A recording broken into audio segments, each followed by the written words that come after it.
ઘડિયા પાકા કરવા પડશે બરોબર ને જે તમને આપણે સૌથી પહેલા ગણિતની નોટમાં પાકી નોટમાં સૌથી પહેલા જ આપણે લખાવ્યા હતા 1 એકાથી 10 એકા ઘડિયા તો બાળકો આપણે દરરોજ આપણે એક પુનરાવર્તન ફરીથી કરીશું કે 1 એકાથી 10 એકા ઘડિયા દરરોજ આપણે રફ નોટમાં એક વખત લખી બોલી પાકા કરવાના છે તો આપણે એ રીતે એક વખત લખશું ને બોલશું એટલે આપણા ઘડિયા પાકા થઈ જશે અને પાકા ઘડિયા થઈ જશે તો જ આપણને આ ગુણાકાર આપણને આવડશે બરોબર બાળકો જો ઘડિયા આવડશે તો જ ગુણાકાર આવડશે અને સમજાશે નહીતર આપણને આવડશે નહીં તો હવે આપણે ગુણાકાર સમજીએ કે અહીંયા 12 × 3 તો બાળકો સૌથી પહેલા તો તમને સમજાવું કે સરવાળાની નિશાની આ રીતે હતી બરોબર બાદબાકીની નિશાની આ રીતે હતી અને ગુણાકારની નિશાની હવે આ રીતે ચોકડી થશે જો આ સરવાળો છે પણ તમે આમ જ્યારે કરશો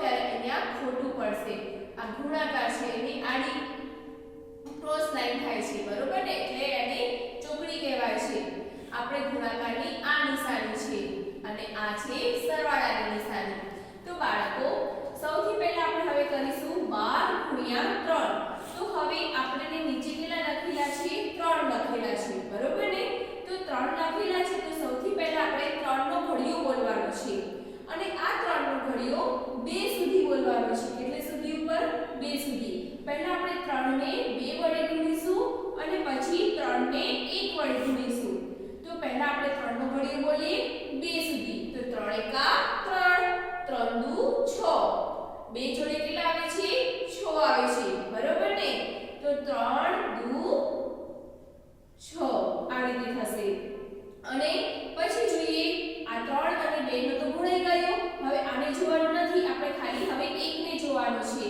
તો 3 નો ઘડિયો આપણે 1 સુધી બોલીશું તો 3 એકા 3 તો 3 એકા 3 આ રીતે આપણે કરવાનું છે બરોબર બાળકો હવે આપણે આગળ જોઈએ 42 × 3 બરોબર ફરીથી આપણે 3 નો ઘડિયો બોલવાનો છે કેટલે સુધી 2 સુધી તો 3 એકા 3 3 દુ 6 બરોબર તો 3 દુ 6 હવે આપણે 3 નો ઘડિયો આ 2 સુધી તો થઈ ગયો હવે 3 ને આપણે 4 વડ જોડે ગુણીશું તો 3 નો ઘડિયો આપણે 4 સુધી બોલવાનો છે તો 3 એકા 3 3 દુ 6 3 તેરી 9 3 ચોક 12 તો આપણે અહીંયા 3 ચોક 12 તો આપણે 12 લખી નાખવાના છે આ રીતે જ બરોબર હવે આપણે આગળ જોઈએ 32 × 5 તો હવે આપણે નીચે કેટલા લખેલા છે 5 લખેલા છે જે નીચે રકમ લખેલી હોય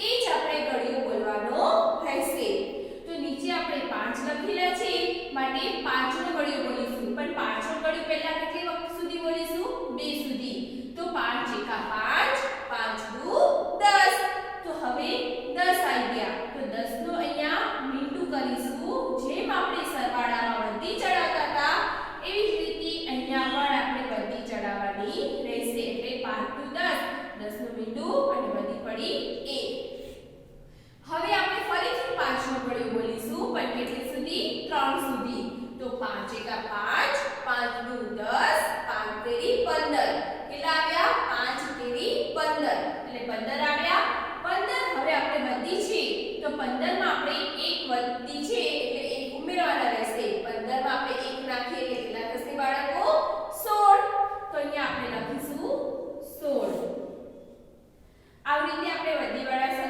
ગુણાકાર કરવાના રહેશે આગળ જોઈએ બાળકો 35 × 3 તો હવે આપણે કયો ઘડિયો બોલીશું 3 એકાનો ઘડિયો બોલીશું પણ 3 એકાનો ઘડિયો કેટલે સુધી બોલીશું 5 સુધી તો 3 એકા 3 3 દુ 6 3 તેરી 9 3 ચોક 12 3 પંચા 15 3 પંચા કેટલા આવ્યા 15 તો 15 નો 5 નો વધી પડી 1 બરોબર હવે ફરીથી આપણે 3 નો ઘડિયો બોલીશું પણ 3 નો ઘડિયો કેટલે સુધી બોલીશું 3 સુધી જ તો 3 એકા 3 3 દુ 6 3 તેરી 9 બરોબર અને 9 3 તેરી 9 આવ્યા અને ઉપર કેટલા છે વધી 1 તો આપણે આ 9 માં આપણે 1 ઉમેરવાના રહેશે તો 9 માં આપણે 1 ઉમેરીશું તો કેટલા આવશે 10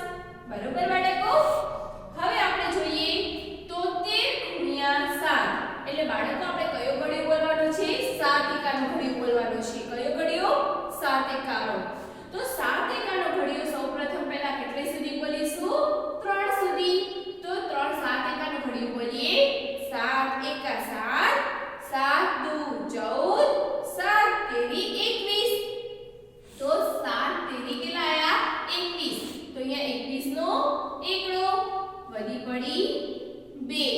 આવી રીતે વધી ઉપર ચડાવવાની રહેશે અને વધી ચડાવીને આપણે એને વધીને ગણવાની, યાદ કરીને ગણવાની પણ રહેશે, નહીંતર આપણો દાખલો ખોટો પડશે બાળકો.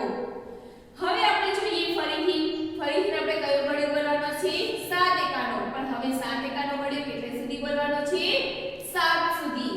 તો બોલીએ આપણે બાળકો 7 એકા 7, 7 દુ 14, 7 તેરી 21, 7 ચોક 28, 7 પંચા 35, 7 ચોક 42 અને 7 49. હવે 49 તો આવ્યા, પણ આપણે વધી કેટલી છે? 2.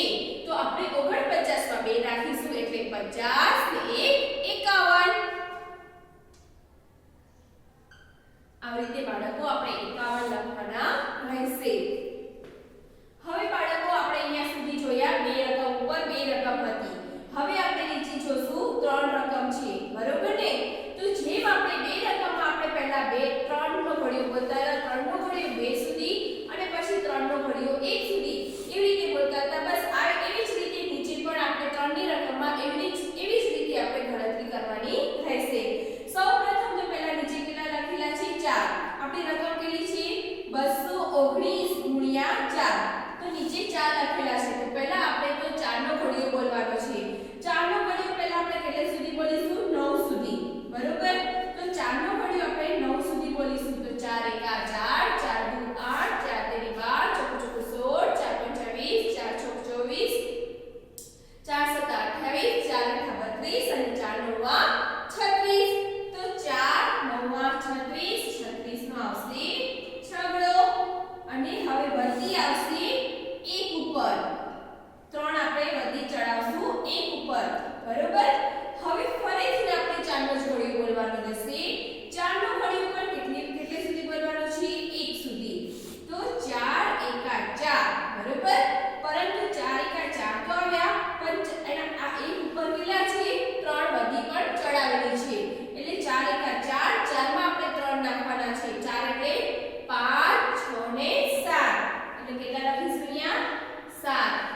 હવે ફરીથી આપણે 4 નો જ ઘડિયો બોલવાનો છે, પણ 4 નો ઘડિયો આપણે 2 સુધી બોલવાનો છે. કેટલે સુધી? 2 સુધી. તો 4 એકા 4, 4 દુ 8. આ રીતે બાળકો આપણે જેમ બે રકમનું આપણે શીખી ગયા એવી રીતે 3 રકમનું પણ આવી જ રીતે ગણતરી કરવાની રહેશે. આગળ જોઈએ બાળકો. હવે 317 ગુણ્યા 3, બરોબર? તો નીચે કેટલા છે? 3 છે. માટે આપણે 3 એકાનો ઘડિયો બોલવાનો રહેશે. પરંતુ 3 એકાનો ઘડિયો પહેલા કેટલે સુધી બોલવાનો છે? 7 સુધી. કેટલે સુધી? 7 સુધી. તો ચલો બાળકો બોલીએ 3 એકા 3, 3 દુ 6, 3 તેરી 9, 3 ચોક 12, 3 પંચા 15, 3 છોક 18, 3 સત્તા 21. તો 3 સત્તા 21 નો એકડો આવશે અને વધી કેટલી આવશે? 2. 2 છે એ બાજુની રકમ ઉપર ચડાવવાની રહેશે, એટલે 1 ઉપર ચડાવવાનું રહેશે, બરોબર? ફરીથી બાળકો આપણે 3 એકાનો ઘડિયો કેટલે સુધી બોલવાનો છે? 1 સુધી. તો 3 એકાનો ઘડિયો 1 સુધી બોલીએ તો 3 એકા 3, પરંતુ ઉપર વધી પણ છે. એટલે આપણે આ 3 માં કેટલા ઉમેરવાના છે? 2. એટલે 3 માં આપણે 2 ઉમેરીશું તો કેટલા થશે બાળકો? 5. હવે આપણે ફરીથી 3 એકાનો ઘડિયો બોલવાનો છે, પણ 3 એકાનો ઘડિયો કેટલે સુધી બોલીશું? 3 સુધી. એટલે 3 એકા 3, 3 દુ 6 ને 3 તેરી 9. બરોબર ને બાળકો? આવી રીતે આપણે દાખલાની ગણતરી કરવાની છે. આગળ જોઈએ 238 ગુણ્યા 2. તો બાળકો આપણે નીચે કેટલી રકમ લખેલી છે? 2 લખેલા છે. માટે આપણે 2 એકાનો ઘડિયો બોલવાનો રહેશે. 2 એકાનો ઘડિયો આપણે કેટલે સુધી બોલીશું? 8 સુધી.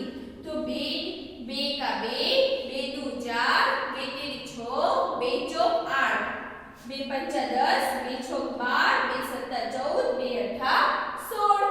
તો 2 અઠા 16, 16 નો આવશે છગડો અને ઉપર આવશે વધી 1.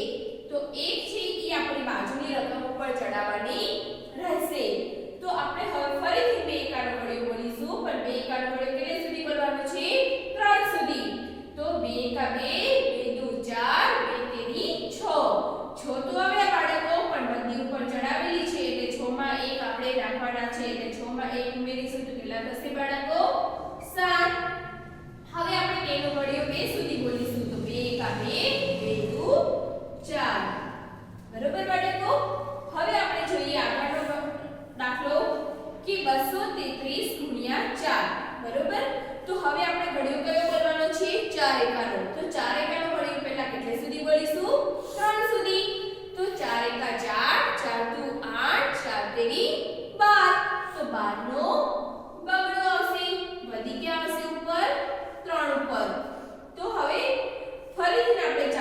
ઘડીઓ બોલીશું પણ કેટલે સુધી બાજુમાં 3 સુધી બરોબર તો 4 એકા 4 4 દુ 8 4 તેરી 12 12 આવ્યા બરોબર 4 તેરી 12 12 માં આપણે કેટલા ઉમેરવાના છે 1 તો 12 માં 1 ઉમેરીએ તો કેટલા થશે 13 તો 13 નો ત્રગડો વધી પડી 1 હવે એ બધી પણ બાજુની રકમ ઉપર ચડાવવાની રહેશે ફરીથી આપણે કયો ઘડિયો બોલીશું 4 એકાનો 4 એકાનો ઘડિયો કેટલે સુધી 2 સુધી તો 4 એકા 4 4 દુ 8 8 આવ્યા અને ઉપર આપણે વધી પણ છે એટલે વધી 8 માં 1 ઉમેરતા કેટલા થશે 9